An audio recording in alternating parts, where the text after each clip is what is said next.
So this morning, before you make your yoga practice here with Amritisha, I would like to elucidate to you the basic principles on which yoga works. Why does yoga work? How does yoga work? And let's start with the very name itself.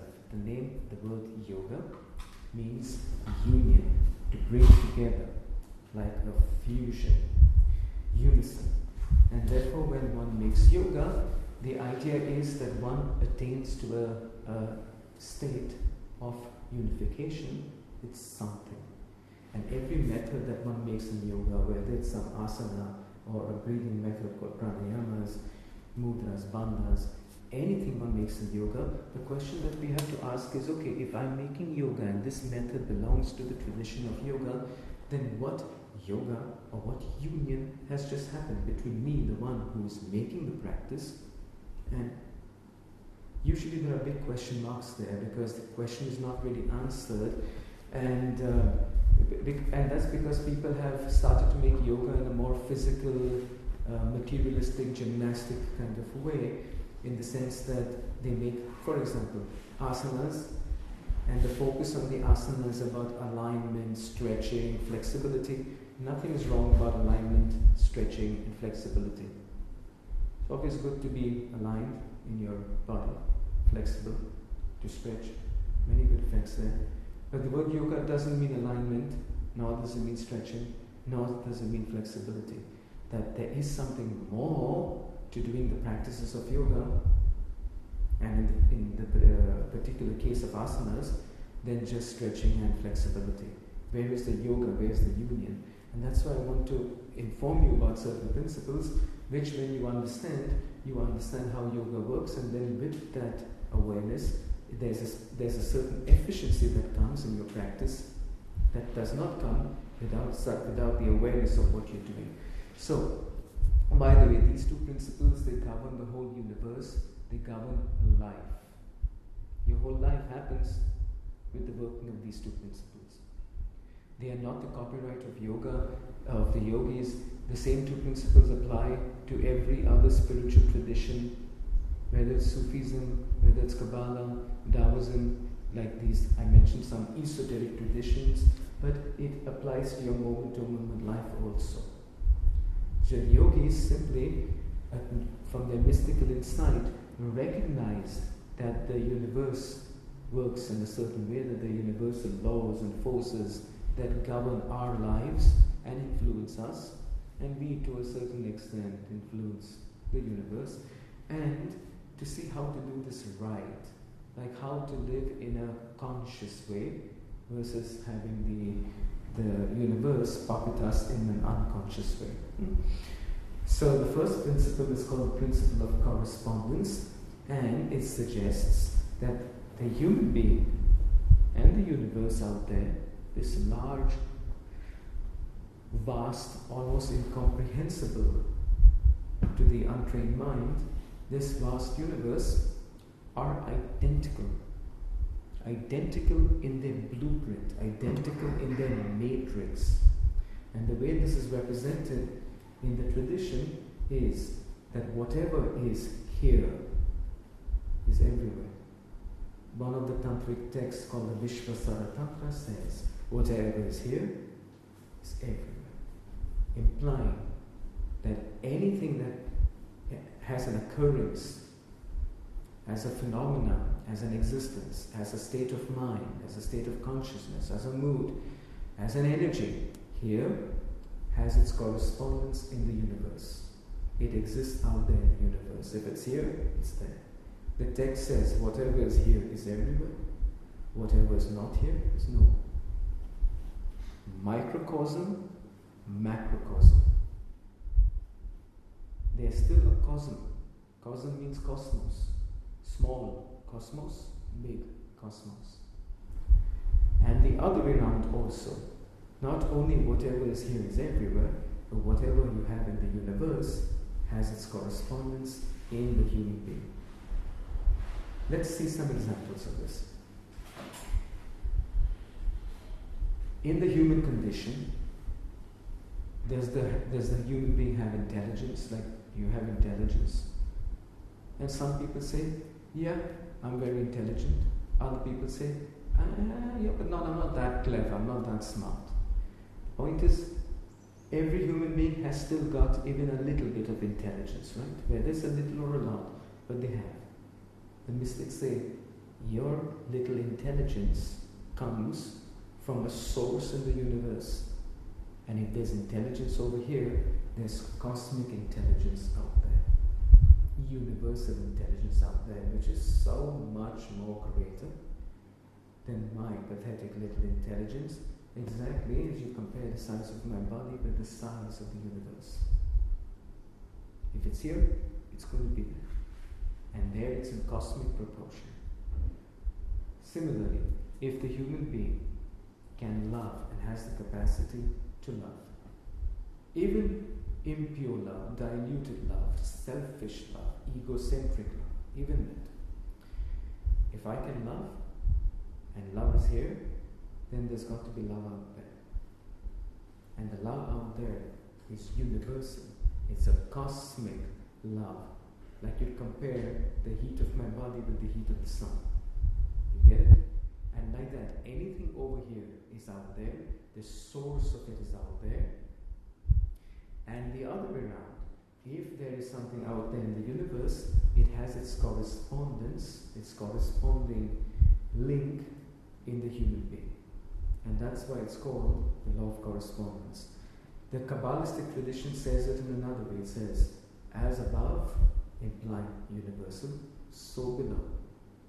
As below, so above, for thus rounding up the miracle of the whole. The Sufi tradition says the universe is a vast human being. The human being is a little universe, like a universe in a nutshell. So you see these principles expressed in other traditions because, again, it doesn't belong to yoga exclusively.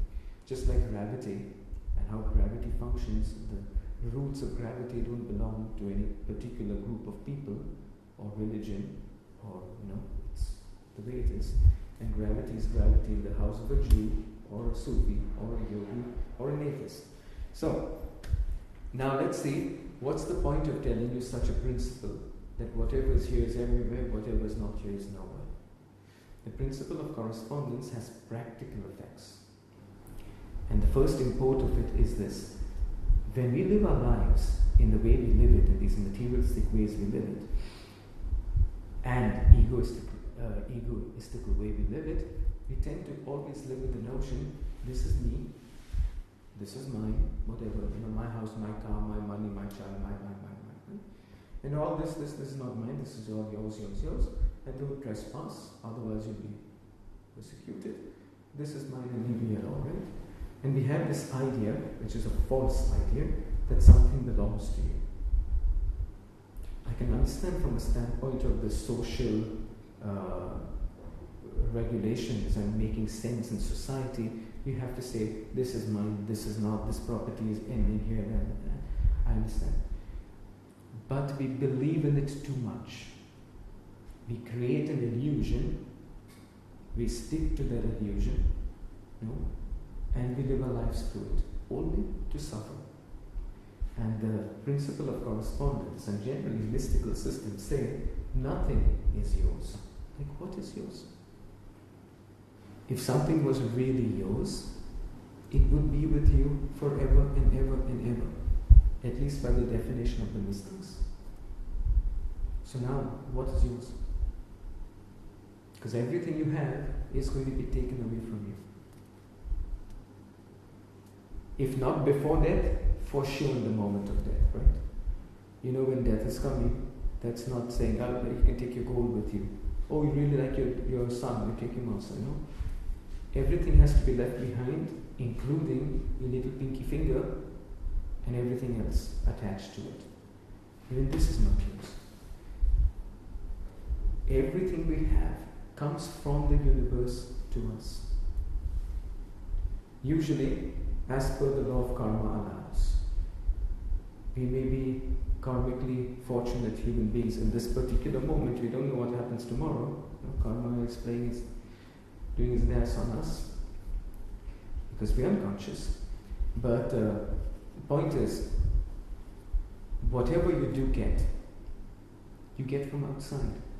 The air you breathe as a life support comes from out. You don't manufacture the air. The food you eat comes from out. The universe provides. Even this body is provided to you for the evolution of your consciousness. The clothes you wear comes from out. Yeah, you may have earned money to buy it, sure, but it still comes from out. So does your money, right? The universe provides you with these things. Similarly, everything else which is more subtle, like you'll all admit, things which are more material, they all come from out to me, right? And they come and they go. As much as I try to hold on to it, it's going to go sooner or later. However, with the things which are more subtle, people seem to have some kind of false sense of claim on it, like the thoughts, your emotional states. We tend to think this is mine. The mystics say actually even things that come in your mind, ideas, good ideas, bad ideas, great emotions, terrible emotions. Whatever happens at the level of the subtle aspects of your own being, those are also coming from the universe. Everything is flowing from the universe to the human being. We are simply a way, a medium, a vehicle through which the universe expresses itself through us. Some people might start thinking, wow, like this I can be as much of a jerk as I want, and I can blame it all on the universe, right? Because Mukta just said that the universe is acting through me, the universe is flowing through me. So if in this moment I'm going to be a selfish moron, and someone says, how are you behaving? And then I'm going to say, well, it's the universe. It's not me. This is not true. It's not bypassing any responsibility here, because the question is then, why does the universe express itself one way through Albert Einstein and another way through Jack the Ripper? Does the universe make some kind of a special, partial thing? Like, him I like, so I'm going to express all the goodness through him, says the universe. And this one I don't like, and I'm going to give this person all the shit. Does gravity behave like that? No? Does fire behave like that? Does electricity decide who it's going to shock and who not? Gravity, electricity, fire, karma, all the forces of the universe, gross to the most refined and subtle, they are very impartial. Now the universe is not deciding how it flows through you. You are deciding how it flows through you. You are deciding what comes through you. So there's a full responsibility over here. I'm like a vessel. Let's say I'm a beautiful flute, a musical instrument through which the musician blows the music. If the flute is very well developed, that's a beautiful flute, then beautiful music comes through. If the flute is broken, cracked, it's got mud stuck, it's not a good flute. Even the master musician blowing into it will just get a cacophony of sound. It won't be music. Then can we blame the musician and say, you didn't perform well tonight? And the musician is, look at the instrument, right? Give me a good instrument. We are the instrument. And our level of consciousness, our level of purity, physical, energetic, emotional, psychological purity, defines what is coming to us and what isn't. If somebody is very intelligent, they tend to think, I am so intelligent, and even get very proud about it. What they don't realize is that it's the universal intelligence which is streaming through them at this particular time. And instead of being proud, they should be grateful. If somebody is not very intelligent, it means that the cosmic intelligence is not flowing well through this person. Why? Well, usually, for the unconscious people, it's karma that decides what flows and what doesn't. Same thing with money. Some people, money flows whether they work hard, a lot, or they work little. Money seems to keep flowing. That's because they are tuned in, they have plugged into the financial energies of the universe, whether consciously or unconsciously at the whim of the karma, which again can change anytime. See, but that money flows into someone's life or doesn't flow abundantly in a person's life is also showing a relationship with the universe in terms of the financial energies. These things can be improved with yoga. And it goes on like this with everything else, guys. The energies of vitality, the energies of love, the energies, people cry, suicide themselves, make a fuss because nobody loves them. Their mommy didn't love me enough, daddy didn't love me enough, my girlfriend didn't love me enough, nobody loved me enough, and I suffer, right? And the yogi said, love is an energy everywhere in the universe. It exists everywhere as an energy. And why are you not streaming love? Why is it not flowing through this vehicle? Why am I going around looking for one partner to another, begging for love? Who is not doing this on this planet? When people do their relationships, do they do them going from a state of fullness? I am full of love and I just want to shine it forth. No needs. I don't want anything, I don't need anything. Love just wants to express itself. Is that how people do their relationships? Or do they go like beggars to each other? And then tragedy hits again and again and again. Because two beggars can't make each other rich. And love is abundant everywhere. And people are not feeling it. And yoga says, you can enrich yourself with the cosmic love in any moment by plugging into it, by tuning into it, which is going to lead me to speak about this one. This is the plugging in, this is the tuning in. How does that happen with yoga? In yoga, for the union to happen. So, the universe is a big, kind, benevolent mother. Metaphorically and metaphysically so. And in this universe, everything you want for your life to be more fulfilled and happy exists in this universe as an energy and even as some aspects of manifestation, like the material manifestation. Yeah? And yoga is a system, amongst others, by which you can consciously and deliberately plug in and download those aspects from the universe into you. You want to improve your self-confidence, it's an energy everywhere. Just like BBC. The frequencies of BBC, the waves, radio waves, satellite waves, whatever, BBC, CNN, other channels, Thai television, are coexisting, including all your mobile phone frequencies. They are all coexisting here in the same room, aren't they? Exactly as frequencies can exist in the same room, in the same space at the same time, but at different frequencies, similarly, every energy in the universe is everywhere at different frequencies. And every one of these energies can crystallize in the human being in the form of self-confidence, willpower, vitality, love, intelligence, and whatever else you feel you want in your life to have a more whole, happy life.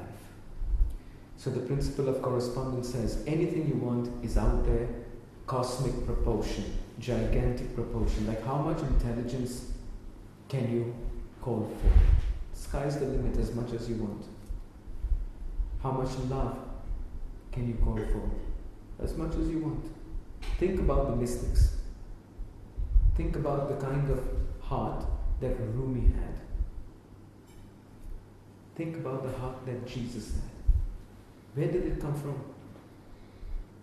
No? If you can have a heart so big and so open and so perfect like Jesus had, we can do at least 10%, right? if they're taught that the Messiah is just, and yeah, sure, he is in this league of his own, but we can do at least 10% of that compared to what we have now. Every method in yoga, every single method, even the physical postures, that's the objective of it. Through every method in yoga, from physical to mantras and subtle methods, every method is putting you in an attuning with one or more of these beneficial, superior energies of the universe. And you're in a streaming, you're in a downloading, and you do it every day, till you become more or less permanently tuned in to those energies. Now we speak about the next principle that defines how we make how these correspondences are made alive, how we put them into effect, what's the nature of the contact between the human being and the universe. And this is why I asked for that pen to write.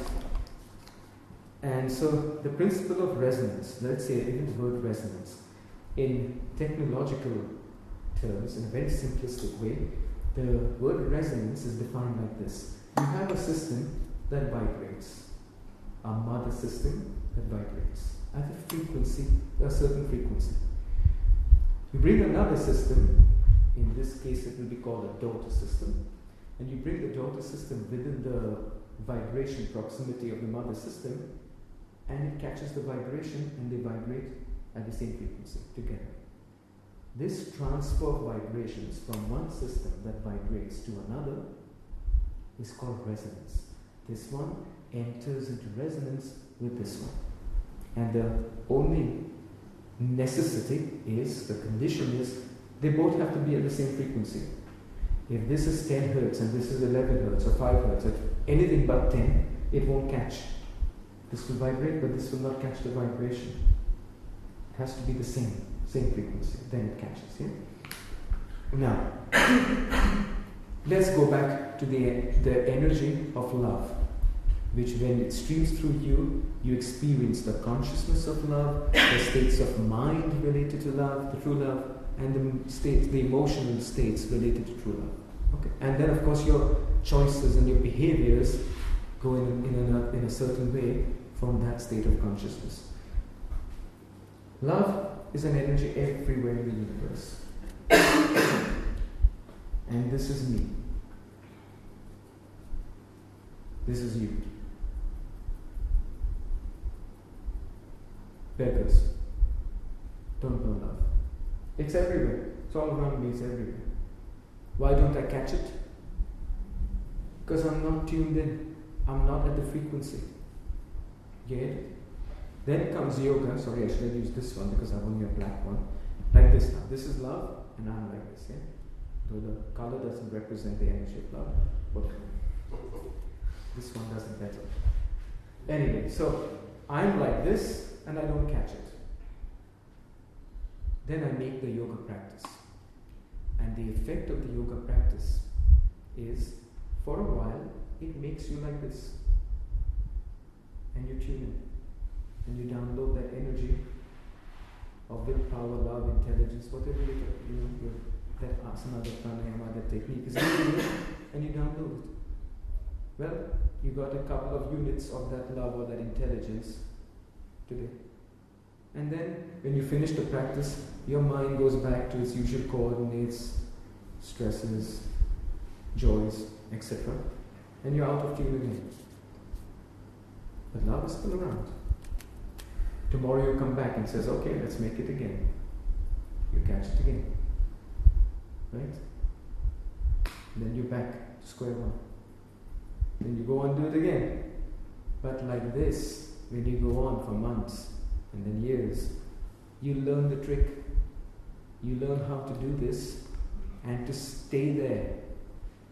To keep online with confidence, love, memory, intelligence and whatnot.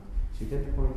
What does yoga do? First of all, it attunes you to the beneficial, superior energies of the universe via the principle of resonance, and the methods in yoga are getting you there.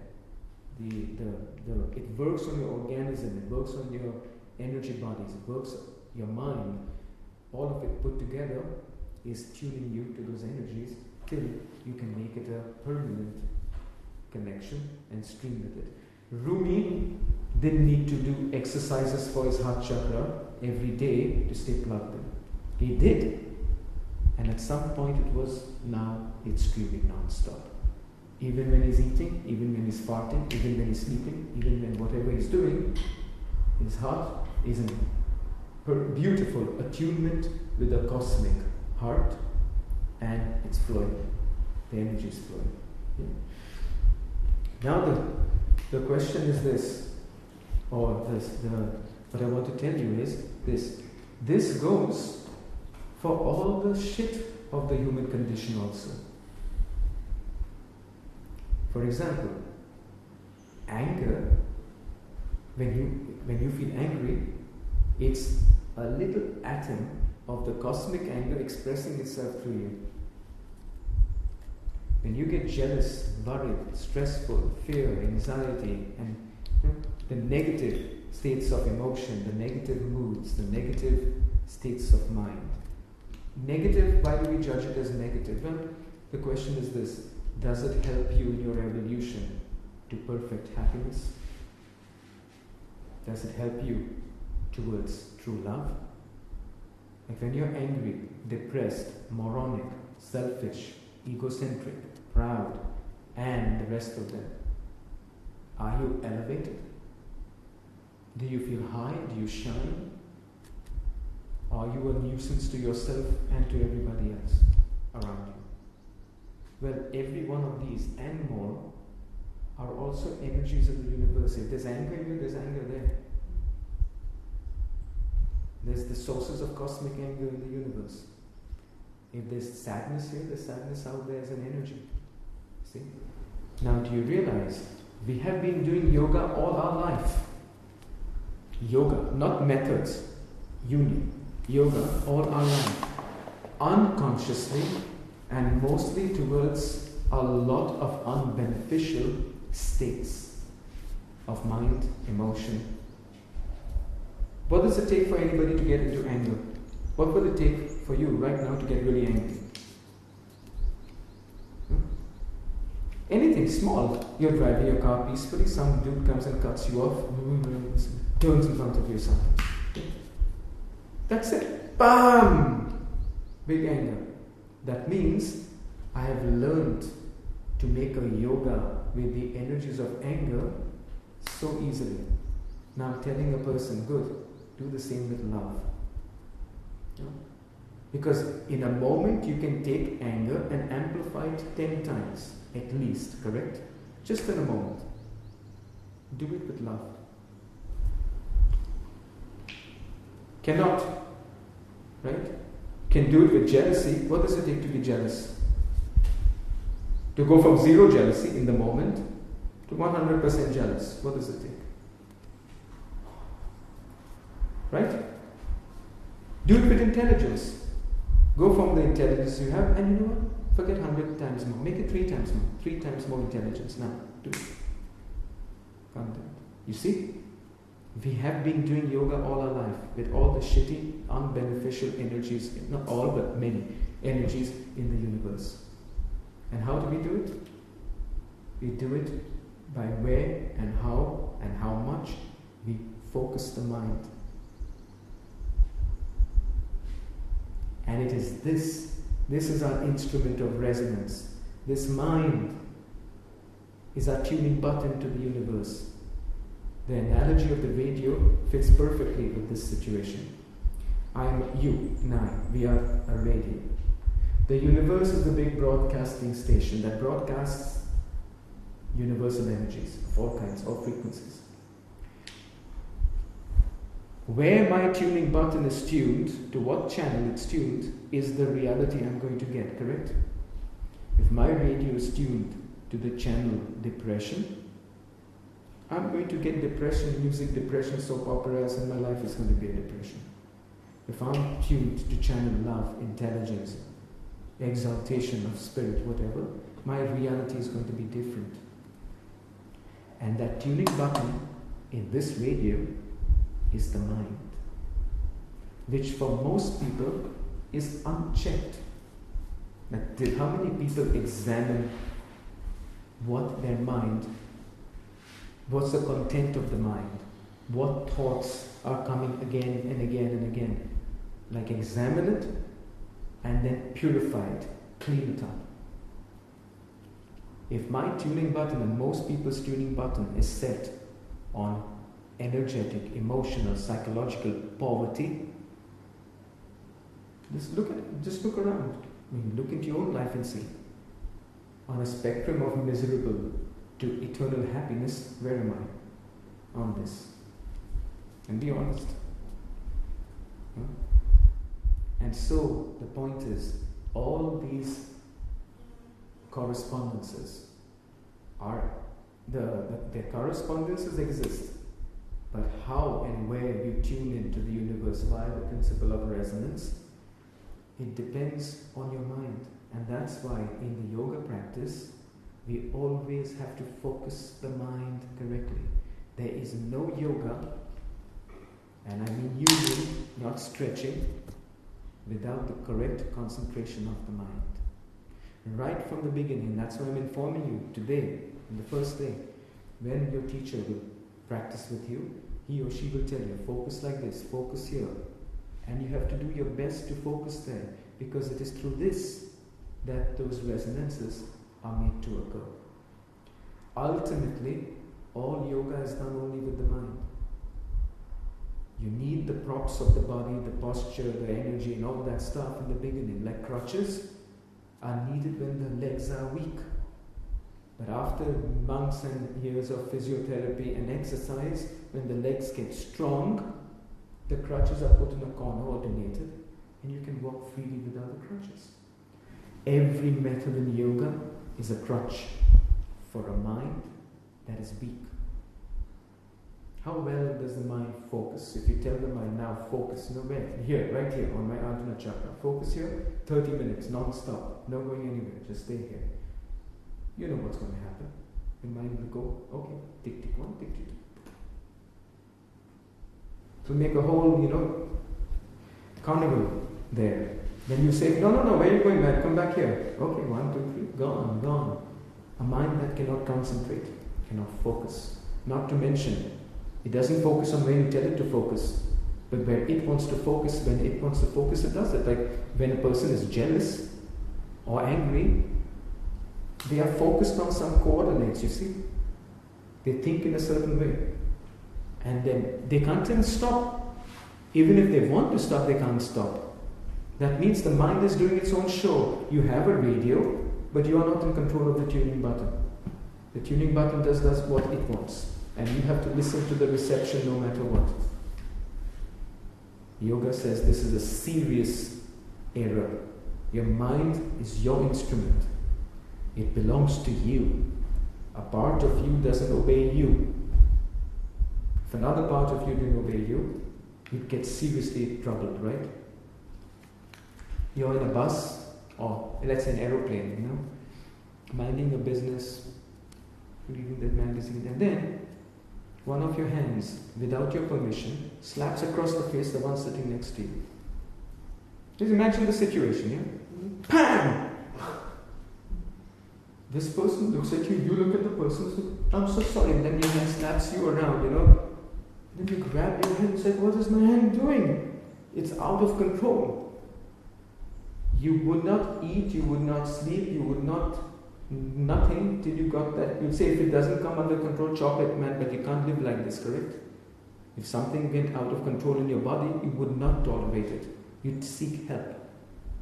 But when the mind, in your mind, which is your tuning button to the whole universe that creates the whole reality for you, is out of control, you sit back and says, darling, what's for dinner tonight? Are we going to dance here or there tonight like this night? We have to get back the control over the mind. We have to get a grip on our mind. And therefore, right from step number 1, the mental control, mental concentration in the right way. Of course, when you make an asana, you're not concentrating on thoughts of jealousy. You're thinking something else, which tunes you in the right way, in the beneficial ways, to the beneficial energies in the universe. So, always remember, the mind will go, guys. It goes for me also. You're focusing, your teacher says focus here in the heart chakra. And then you focus and sometimes it goes. It's fine. Bring it back in a relaxed way. You see, you just have to be detached to the results and just keep bringing it back. Every time it goes and you catch it, bring it back. As the great Shivananda, Swami Shivananda of Rishikesh said, if it goes away from your objective focus 1,000 times, bring it back 1,001 times without getting pissed off, without getting discouraged, like with a smile on the face. Yeah, we know you're a mental monkey, that for 20, 30, 40, 50, whatever years of my life, I've let out of control. What do I expect now? This mental monkey is going to just suddenly come under control 100%? No. It's like a wild beast, like a stallion that's not tamed. Tame it gradually. It will come more and more in your control again. But there's one time and one place to start, and that is here, today, now. Of course, the methods in yoga assist you. Like the asanas help you to stay focused in a certain way. The mantras help your mind to stay focused, so they are crutches for your mind. Yeah. Eventually, you'll sit in a chair and you'll make all your yoga only with the mind. No need for these things. Unless, like asanas, you want to stretch yourself, you want to get some physical benefits, sure, but otherwise, sit in the chair, yoga is on. Alright? Lastly, I would like to introduce you. Oh, by the way, I didn't mention this. This is how, symbolically, the Tantric tradition of India shows us the principle of correspondence. It shows us a big egg shape and a small one, representing the universe and the human being. Not in proportion, of course. And it tells us, look, they're the same. As a structure, as a matrix, as a blueprint, they look the same, aren't they? Does the human being look like an egg? No. It's a symbol. So just take it for the value of being a symbol. Similarly, who knows if the universe has an egg shape or not? It's just a symbol. And the universe is sub-form. It's made up of 7 levels of manifestation, meaning energy, matter, mind, consciousness, 7 of them. Exactly the same in the human being. Just as a preview of coming attractions in the next days, just to show you, this in the human being is number 1, is your physical body.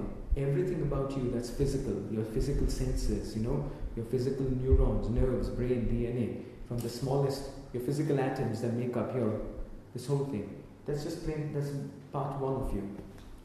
There are 6 more levels of you, undiscovered, unknown, from birth to death. Never realize this. Yoga is bringing the awareness to the 2nd, to the 3rd, going all the way to the 7th and beyond. Yoga is the expansion of your consciousness from the gross to the more and more subtle, more and more refined. Ultimately, it's the expansion of consciousness into the immortal spirit. It's recognition of oneself as spirit. And therefore, while yoga, as I mentioned, is attuning with the beneficial energies of the universe, the ultimate, the fulfillment of yoga, the acme of yoga, is the union between the human being and cosmic consciousness. Call it God, call it Shiva, call it whatever you want. Yeah, Buddha didn't give it any name or personality. Buddha called it the Buddha nature, the Dharmakaya. That transcendental reality, beyond space, beyond time, beyond authorship, beyond temporal authorship, this cosmic consciousness that some mystics call the immortal spirit, that is also you here and now. That immortal spirit reality is more real than your name, your body, your gender, and your whole life, because these things come and they go, and the spirit remains. Ultimately, the yoga is to evolve your consciousness from matter, physical matter, all the way to the most subtle perception. Even the words are meaningless with this one. It's the recognition of that which is you, which is eternity. But look here. Here you have also 7 planes. And plane number 1 is the physical manifestation in the universe. Everything in the universe that is physical, gross, dense, hard, heavy. Which means everything. Even the galaxies, right? All this is the physical universe. Okay? It's so vast. How to comprehend the physical universe? So big. That's just plane number 1, guys. You have plane number 2, 3, and so on. Oh, by the way, these 7, they don't exist like a sandwich here. Bread, lettuce leaf, mayonnaise, tomatoes. Not like this. It's a symbol. All these planes coexist together everywhere. All the 7 planes of the universe are here and now. You have the physical, you have the next, and the next, and the next. One day I'll tell you more about these. Soon, tomorrow I think. And it says plane number 1 here corresponds to plane number 1 here. Can your physical body exist without a physical support out there? You need a physical universe for a physical body to exist in, correct? Similarly, you have a second body. You need the second plane of the universe, and so on. Correspondences again. There. That's why I drew it so you can see the symbolism. Now, before your practice, one last detail, and that is to simply give you the location and the point of what is called the chakras. In the Tantric tradition, they have shown us the existence of 7 chakras. It's actually 6 chakras plus 1 more, which is not really technically a chakra, but for the sake of just for now, for this morning, we'll say 7 chakras. And these 7 chakras are making up the backbone of all Tantric yoga, whether it's Hatha yoga, whether it's the advanced forms of Hatha yoga called Kundalini yoga, Laya yoga, and everything else in Tantra is coming back to the chakras. The chakras are organs, just like you have physical organs. They are organs, so to speak, in your energy anatomy. They make your energetic anatomy. And they have a function. The very name of chakra, the chakra means a wheel. Chakra means like wheel. And it is for clairvoyant who can see the chakras, the chakra occurs like a round vortex of energy located in your pranic body in certain places. Before I tell you where they're located, I believe tomorrow morning I'll give you a much more detail about the 6+1 chakras in terms of their attributes, qualities, their impact at the level of the human condition and universal and so on tomorrow morning. For now, I'll just tell you the locations and the point of them. A radio not only has a tuning button, it also has an antenna. The antenna of the radio receives energy. If it's a radio that broadcasts energy, then the antenna also broadcasts energy, correct? And as we know, at least like 10, 20 years ago, you had radios, sophisticated radio systems that had different kinds of antennas for being able to engage with certain kinds of frequencies. Long wave antenna for long wave, short wave antenna for short wave, satellite dish for satellite frequencies. Your mobile phones also have an antenna in it. In the old days it was sticking out, now it's hidden. But it has an antenna. And in your mobile phone, that antenna receives energy and broadcasts. That's why you can make a phone call, because it can be emitted like this. Via a radio, there are 7 levels of the universe. There are 7 planes to the human being. There's one chakra, which is your antenna for that whole range of frequencies. That's the point of the chakra. That's why the chakras are used in yoga. Let's see some practical relevance here. Let's say I'm saying, well, Mukta, you said intelligence. I would like to double up my intelligence this morning. How shall I do that? I'm going to say tune in. Tune in via the principle of resonance into the corresponding source of intelligence in the universe, right? How do you do that? Do the asana, pranayama, something that helps you to tune your mind. This is the tuning button. But you tune the mind, but how is the energy going to come to you? Through what device is going to come to you? It's going to come through one of your 7 chakras. Then the question is, okay, Okay. If I want intelligence, then first I should know where in this universe is that specific energy of intelligence. Because otherwise, where am I going to start looking? How? In this universe? With 7 brains? So the yogis have made it clear. It's already told. Okay, cosmic intelligence occurs as an energy somewhere in this range of frequencies at the 6th sublevel of the universe. Then I know I have to tune in this with this. How do I do it? Through that chakra. You getting it? Each chakra in you is representing 1/7 of the universe. Your first chakra represents this 1/7 of the universe, and every energy and everything in manifestation at that level. That's huge. Try to comprehend. 1/7 of the universe. To say I know one chakra is to say I know 1/7 of the universe. That's a huge statement. And knowledge in yoga is a direct practical knowledge, which means if you know something, you perceive it, you control it. To say I know a chakra, whichever one, let's say I know the 3rd chakra. That is to say, I can perceive every single energy and manifestation at the 3rd plane of this 1/7 of the universe, and I can control them all. To say I know all 7 chakras is to say I am Son of God, Jesus Christ. So we have to be humble, in what we think. My point is, each chakra represents 1/7 of the universe, and anything contained in that particular sub-level of the universe, you can tune into that via the corresponding chakra.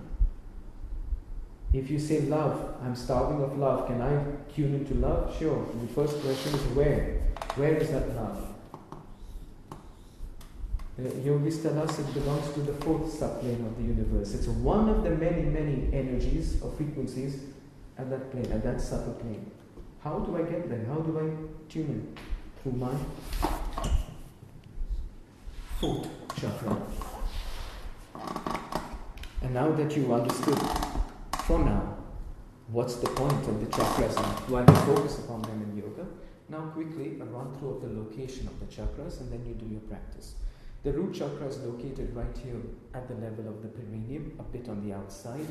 You'll read in books, you'll hear from people's lectures, the chakras are in the spine, the chakras are in the, there is a corresponding point in the spine, and it's not a physical thing. We're talking about a channel of energy in the spine called Sushumna Nadi that goes from your root chakra all the way, running along parallel with the physical spine, all the way to the top of the head and out into the crown. It meets into the crown chakra here. And all your chakras which are outside the body and in front, like in one straight line, not to the left, not to the right, they don't move around, it's just like this. They all have a connection, a channel of energy going in and meeting the spine. So you can feel the energy of a chakra over here indeed, but the chakra as an energy vortex is in front of the body and a bit on the outside. The root chakra is out here, like the base chakra. It's called Mooladhara. The second one, you may not need to memorize the names for now. As your teachers will tell you, they'll tell you where to focus. It will all be made clear again. The second one is located here at the level of the pubic bone, a bit outside, and this one is called Swadhisthana. The third one is called Manipura, located at the level of the navel, just a bit under, just a little bit under here. The fourth one is called Anahata, located at the level of your chest, out here. The fifth one is called Vishuddha, located here, outside the throat. The sixth one is Ajna, located here, outside, and the seventh one over the top of the head, over here. Alright? You say, man, you're telling me to focus outside my body on a disc of energy with spokes. Yes. And it will come slowly. You say, how can I focus on something outside my body? How can you not? You just didn't train yet. You've not put your attention over there, that's all. You keep putting your attention again and again, and you start feeling the chakras as they exist. But till then, if you want to support yourself, You can focus on that area of your body, in the nearest proximal range of the chakra. So if your teacher says focus on your throat chakra, you can put your attention in this area of the throat and then try to go a bit outside to feel what's happening out there. Yeah. Questions if you have, and then we start with your practice.